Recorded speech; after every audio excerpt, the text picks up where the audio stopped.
कश्मीर में election assembly की होने वाली है।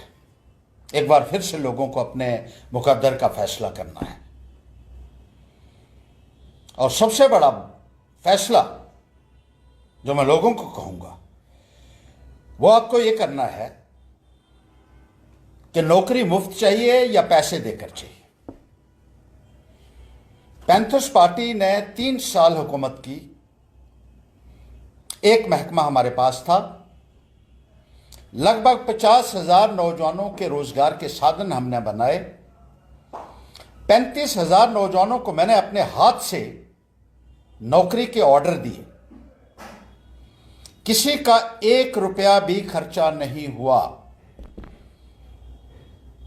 किसी को चाय का कप पिलाने की जरूरत नहीं पड़ी। और जिस पारदर्शिता के साथ हमने भर्तियां की उसकी चर्चा जम्मू कश्मीर ही नहीं पूरे हिंदुस्तान में हुई। लेकिन भाजपा के दौर में नौकरियां 30-30 लाख रुपए में बेची जा रही है और नीट का पेपर 40-40 लाख रुपए में बिक रहा है। ये मैं नहीं कह रहा हूं, ये सीबीआई और ईडी कह रहे हैं, ये पूरा हिंदुस्तान कह रहा है। पिछले दिनों 2 वर्ष पहले की बात मैं बताऊं, पुलिस में भर्तियों के लिए आवेदन पत्र दाखिल किए गए। अकाउंट्स असिस्टेंट के लिए भर्तियों की प्रक्रिया शुरू हुई और इसी तरीके से इंजीनियरिंग डिपार्टमेंट में भर्ती की प्रक्रिया शुरू हुई। सरकार ने कहा यह भर्तियां पारदर्शिता के साथ की जा रही हैं, लेकिन जब शोर पड़ा तो यह साबित हो गया कि 30-30 लाख रुपए में नौकरी का सौदा हो रहा था और भारतीय जनता पार्टी की सरकार के अंदर उनकी नाक के नीचे नौकरियां बिक रही थी। नीट के पेपर हुए, 40-40 लाख रुपए में नीट की सीट बिक रही है। पूरे हिंदुस्तान में इस वक्त एक गदर का माहौल है। नौजवान सड़कों के ऊपर है और नौजवानों के दिलों में जो आग है उसका अंदाजा शायद भारतीय जनता पार्टी की सरकार को ना हो। कितनी वो एक्सप्लोसिव हो सकती है, that could have disasters consequences, earth shaking consequences I would say.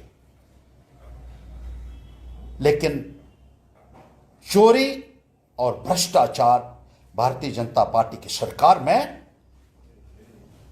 शिखर पर है।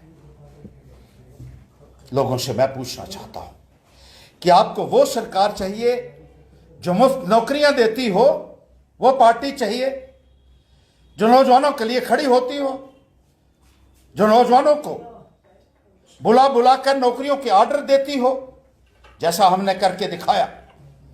पूरे हिंदुस्तान में हमारी की हुई भर्तियों की चर्चा हुई, ना केवल हिंदुस्तान में हुई बल्कि विदेशों तक गई कि इतने बड़ी तादाद में भर्तियां की गई, लेकिन एक भी उंगली नहीं उठ सकी।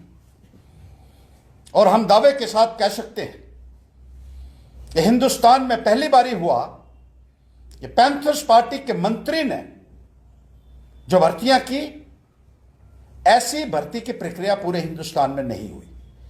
और एक मंत्रालय में 35,000 लोगों को एक मिनिस्टर, एक ही महकमा है जिसके पास उस महकमे में 35,000 लोगों को नौकरी के ऑर्डर बांट रहा है। और जब मैं ऑर्डर देता था तो इसलिए बुला के देता था नौजवानों को डिस्ट्रिक्ट हेडक्वार्टर के ऊपर, तहसील हेडक्वार्टर के ऊपर, मैं उनको पूछ सकूं कि बच्चा तुमसे किसी ने कोई 2 रुपए तो नहीं ले लिए हैं, किसी को चाय पिलाने की तुम्हें जरूरत तो नहीं पड़ी है। और जो बच्चा नहीं पहुंच पाता था वहां तहसील या डिस्ट्रिक्ट हेडक्वार्टर पे ऊपर, मेरा ऑफिसर उसके घर जाता था, जेडीओ को मैं भेजता था घर जाकर उस बच्चे को नौकरी का ऑर्डर दो। और अगर मैंने 3 दिन का समय मुकर्रर किया होता था उस बच्चे को ऑर्डर देने के लिए, तो जेडीओ को यह मालूम होता था कि अगर मैं 3 दिन के अंदर ये ऑर्डर उस बच्चे के घर में नहीं पहुंचाऊंगा तो मेरा मंत्री मुझे बख्शेगा नहीं, ये हमने साबित करके दिया। ट्रांसपेरेंसी के ये नमूने हमने पेश किए और आज जो नौजवानों के साथ हो रहा है, नौकरियां नहीं हैं, जो निकलती हैं उसमें पहले से ही पैसा इकट्ठा करना शुरू कर दिया जाता है। सीटें जो एमबीबीएस की हैं या जेई की हैं या नेट की हैं, नेट में भी घोटाला हो गया। नीट के घोटाले का भी शोर था तो यह कहा गया कि नेट में भी घोटाला हो गया बड़े पैमाने के ऊपर। डेली वेजर आज सड़कों के ऊपर है।